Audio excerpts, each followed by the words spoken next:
जब रूह निकलती है तो इंसान का मुंह खुल जाता है। होंठ किसी भी कीमत पर आपस में चिपके नहीं रह सकते। रूह पैर को खींचती हुई ऊपर की तरफ आती है। जब फेफड़ों और दिल तक रूह खींच ली जाती है और इंसान की सांस एक ही तरफ यानी बाहर ही चलने लगती है, तो ये वो वक्त होता है जब चंद लम्हों में इंसान फरिश्तों और शैतान को दुनिया में अपने सामने देखता है। एक तरफ इब्लीस उसके कान में कुछ मशवरे देता है, तो दूसरी तरफ उसकी ज़बान उसके अमल के मुताबिक कुछ अल्फाज अदा करना चाहती है। अगर इंसान नेक हो तो इसका दिमाग इसकी ज़बान को कलमा शहादत की हिदायत देता है। अगर इंसान काफिर हो, बददीन, मुशरिक या दुनिया परस्त हो तो उसका दिमाग कन्फ्यूजन और एक अजीब हैबत का शिकार होकर शैतान के मशवरे की पैरवी करता है और बहुत मुश्किल से कुछ अल्फाज ज़बान से अदा करने की कोशिश करता है।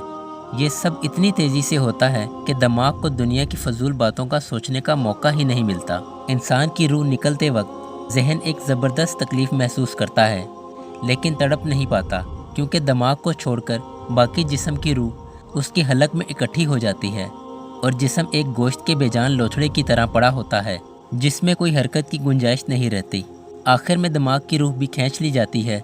आंखें रूह को ले जाते हुए देखती हैं, इसलिए कि आंखों की पुतलियाँ ऊपर चढ़ जाती हैं या जिस सिमत फरिश्ता रूह कब्ज़ करके ले जाता है इस सिमत की तरफ होती हैं।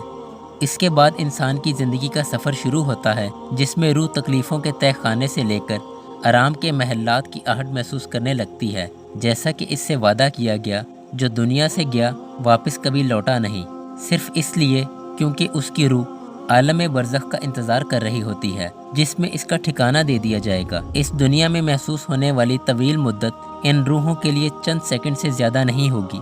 यहाँ तक कि अगर कोई आज से करोड़ों साल पहले ही क्यों ना मर चुका हो, मोमिन की रूह इस तरह खींच ली जाती है जैसे आटे से बाल निकाला जाता है, और गुनहगार की रूह खारदार दरख्त पर पड़े सूती कपड़े की तरह खींच ली जाती है। अल्लाह ताला हम सबको मौत के वक्त कलमा नसीब फरमाकर आसानी के साथ रूह कब्ज़ फरमाए और नबी पाक सल्लल्लाहु अलैहि वसल्लम का दीदार नसीब फरमाए। आमीन।